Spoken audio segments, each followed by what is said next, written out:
Good morning, you beautiful people, or afternoon or night, whatever time it is for you guys. In today's video, we are going to be doing a lot of good stuff to the truck. Truck just got back from Ocotillo Wells. We really put close to 200 miles on it, so I want to do a couple things while I have time. So this is a perfect opportunity to do it. I got to pull the shocks off to get rebuilt. DownSouth Motorsports is going to rebuild those. We're going to pull the panels off and paint them. We're going to pull the fuel cell out and clean that. It hasn't been checked in 5 years, so we should do that. We're going to switch to some different tires. We're going to repaint some of the truck to touch up some of the old chipping paint. Put some stickers on it. Retint it. Replace the back window that is currently falling out. And a whole bunch of other stuff with that. So make sure to subscribe. We're going to get into this. Let's fucking go! Alright, so back in the garage. I already got the truck apart. It's already blown apart. I want to do a bunch of stuff. I should have done all this during summer, but I didn't because I just didn't. But we got the shocks off. Shocks are off, cleaned. Going to DownSouth Motorsports tomorrow. And for right now, we're just going to start pulling the back end apart. I need to pull the fuel cell out and clean it. It hasn't been cleaned in 5 years. And then I'm going to put a check valve in place of the second spare fuel pump. So we're just getting it drained right now. So we'll start tearing all this apart.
Alright, so I got the fuel pump assembly all pulled out of the fuel cell. I was just inspecting everything, making sure everything is still tight and good. I did find that this fitting that goes right here was hand tight. So I've been having some fuel issues. These pumps are ran with key on power. I don't have to hit a switch or anything. I do have backup switches just in case. So recently I've been losing pressure, so I've had to physically run the switch on to give a little more supply to it, because turns out, I believe, fuel was just sucking up through here, and then since this was loose, it was just letting the fuel come out of it. So it wasn't a airtight sealed connection like it should have been. So I think that was my issue. I have a list here of all the parts I need, but it's like $300. So I think for right now, I'm just going to tighten this up. I've inspected all the filters. Everything is good. I'm probably going to put a new gasket on it. But the fuel cell over here, here's the fuel foam. And it's all still intact and it's still good shape. Usually it's all like torn down and disintegrating. But inside here, there is some, you can kind of see there's a little bit of sand in there, but honestly, for being 5 years, this really isn't that bad. I've seen a lot worse. So still going to, we'll pull the rest of that out. Getting the fuel out of there is going to be pretty tricky, but we're going to figure that out. Wipe it down, vacuum it, wipe it down, and then put all the the fuel foam back in it. And then, but this is definitely a much, I was thinking this system was going to be a little harder, more complicated. Obviously, this fuel system is a little complicated and expensive. So tighten that. Hopefully that was the issue. Also, we got tires mounted. That is cool. Thanks to Chris for helping doing that. So less aggressive than the Yokohamas, but I think it'll be a better tire as far as, because the Yokohamas all had bubbles in the beads, so they were slowly leaking air. But anyways, that's pretty cool. Cage is all sanded down. Everything's been sanded. I've wiped it all down. I'll probably wipe it down with acetone next, and then we'll paint it. Not too long until our New Year's run, but far enough away. We still got a lot of stuff to do. I filled out the prep poster as well. This thing is stacked with stuff to do, but we're getting it done. That's the update.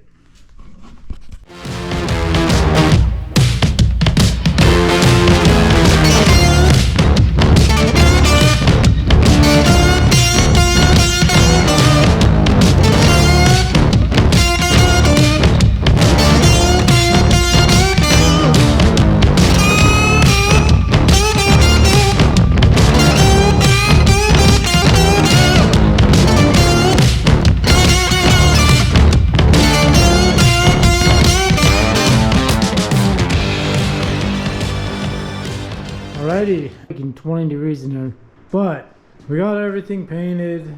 Well, working on painting it. It's like all the tubes are like freezing, so it's probably not ideal to continue painting.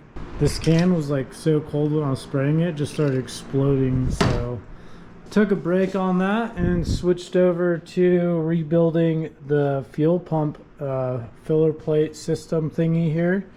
So I didn't have to remove this fill plate, this fill neck right here, but I think since it's already apart, we might as well just change it. Honestly, the gasket wasn't that bad. It's pretty thin, but we're here, so we're gonna do things the right way.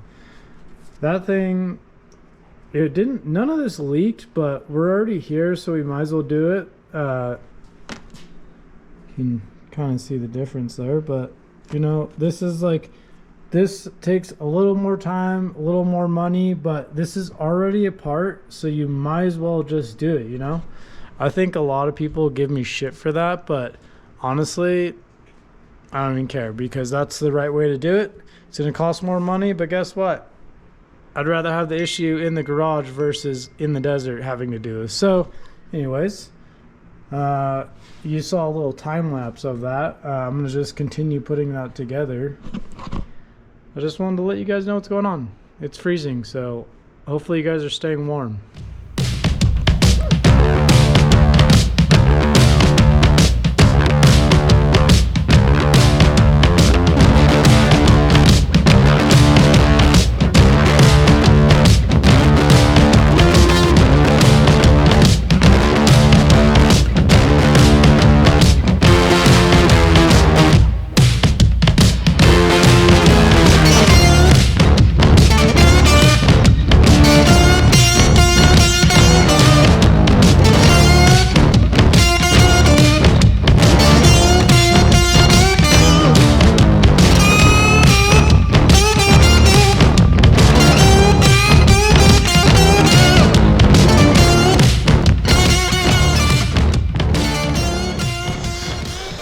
Good morning, people. I did you guys dirty and I apologize.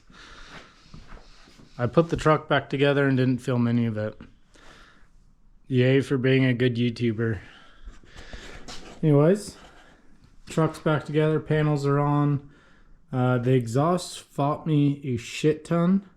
That wasn't cool. So I'm gonna redesign that. So everything's back together. Shocks are on. Sitting a little high up front because I jacked the truck up, but what do you think, dog? It's cold. It's cold out here. I always say it's cold, but today's extra cold.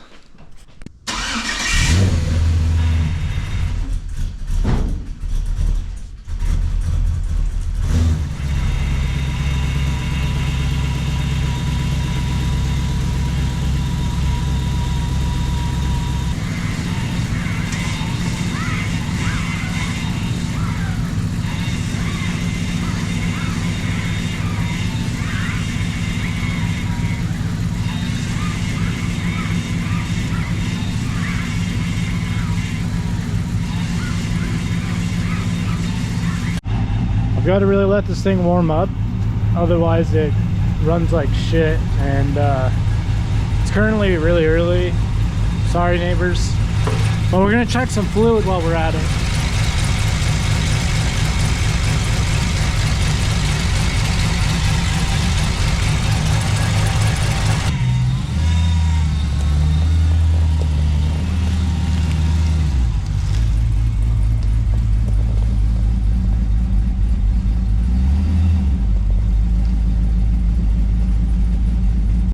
We are adjusting the ride height, and to do a ride height, we're going to be cranking down that nut to increase the height of the truck because the truck is sitting too low in the rear. Next, we'll work on the front, but right now we're just going to focus on this back end.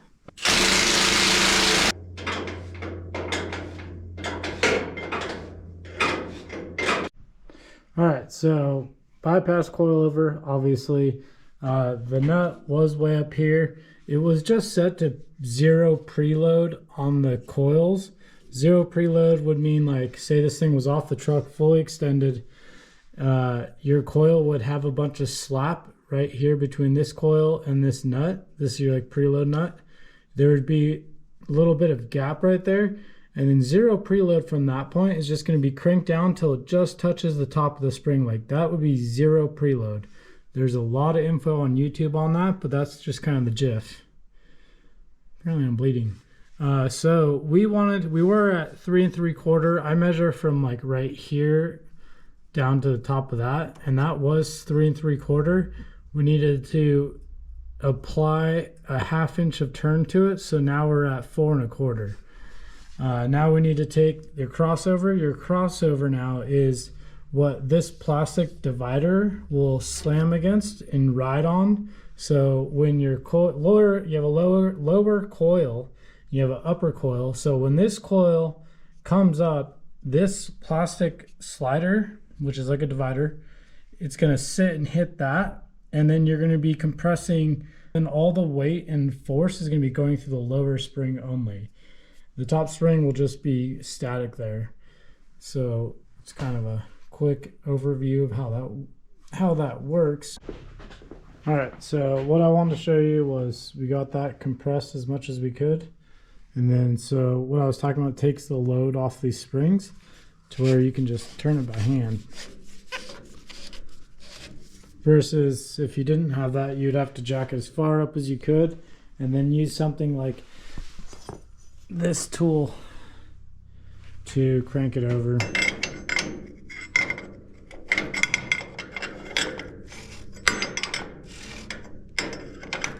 I mean, it works, but not as good. So after a lot of back and forth, we finally got it.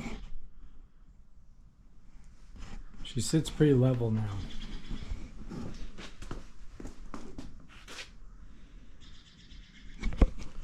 Hard to tell with a wide angle GoPro, but sits pretty good. A lot happier with that.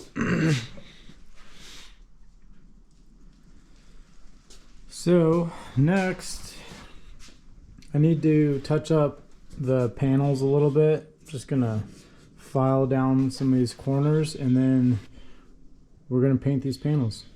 That's the plan, at least. See if we can do that today. Today's supposed to be like the hottest day up here. It's only 59 degrees, but better than it's been like 30 lately, so that's better than nothing. So we're gonna do that.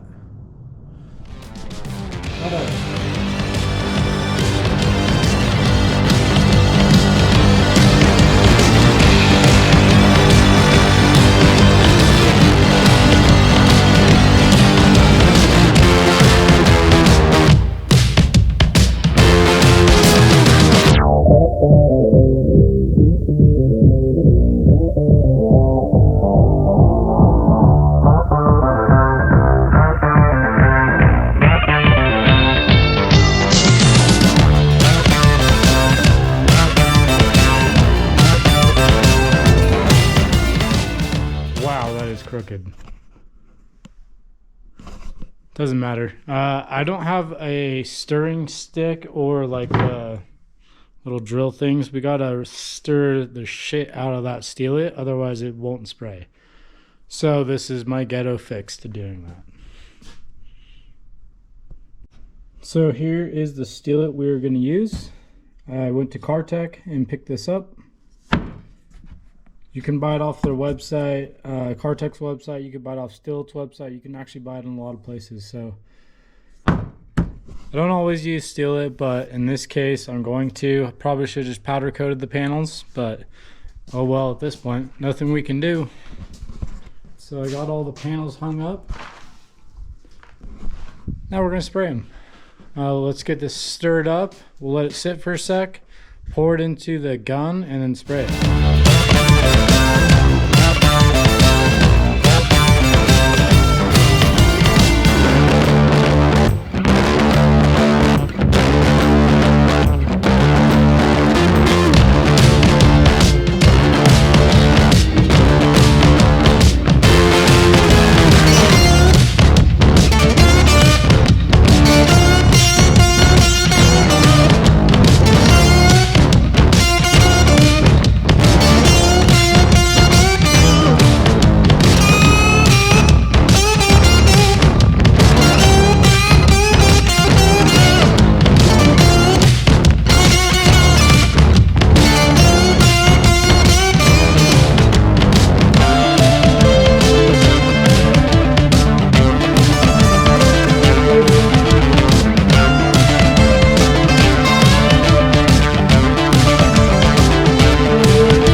The truck is back together and on its own weight. The truck has gone through, honestly, a whole lot of change.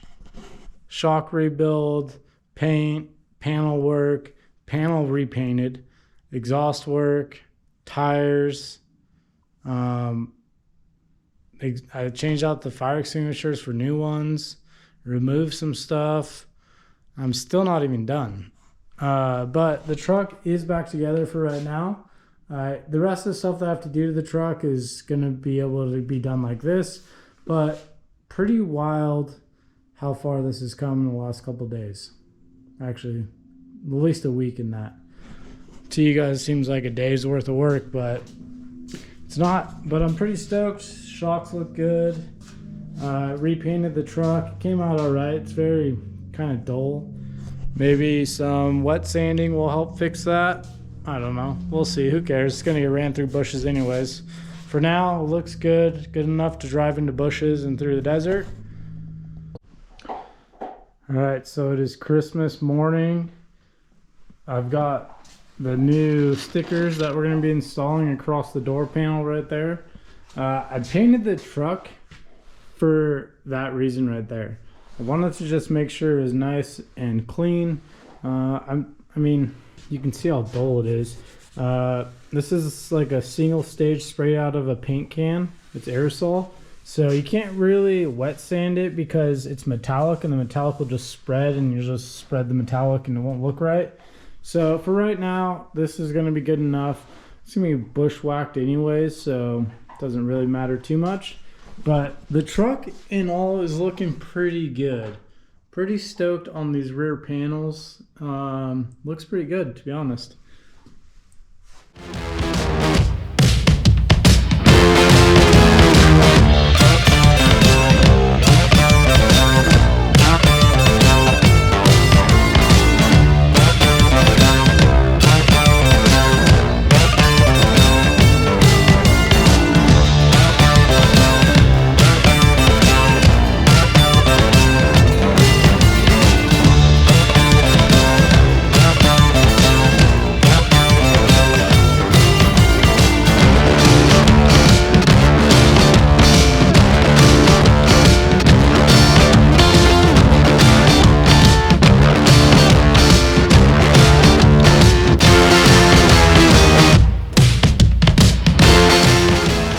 Dreading that, but that wasn't too bad.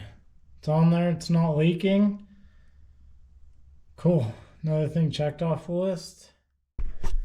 Alright guys, we are all done. That's going to be it for this video. We went over a lot of stuff. We checked a lot of stuff. Rebuilding the fuel cell, painting the panels, just a whole bunch of good stuff got done. Ready for the desert now. We're going to JV in 5 days for New Year's. Looking forward to that. That video will be after this one, so make sure you subscribe so you don't miss that. And until then, make sure to check out downformobbing.com. We just got some new hoodies in. These are available for pre-order. I just got it printed. I wanted to see what it felt like, make sure it's nice and durable and ready for the people. So those are available on the website for pre-order, as well as our canvas jackets are on there. We have Baja design lights on there. We have all kinds of stuff. We're coming out with a brand new compact tool case for pre-runners, ATVs, quads, maybe on a dirt bike, I guess, if you had to run it out to the desert to get your friend back. I don't know. But check out downformobbing.com. Until then, I'll see you guys in the next video or in the dirt.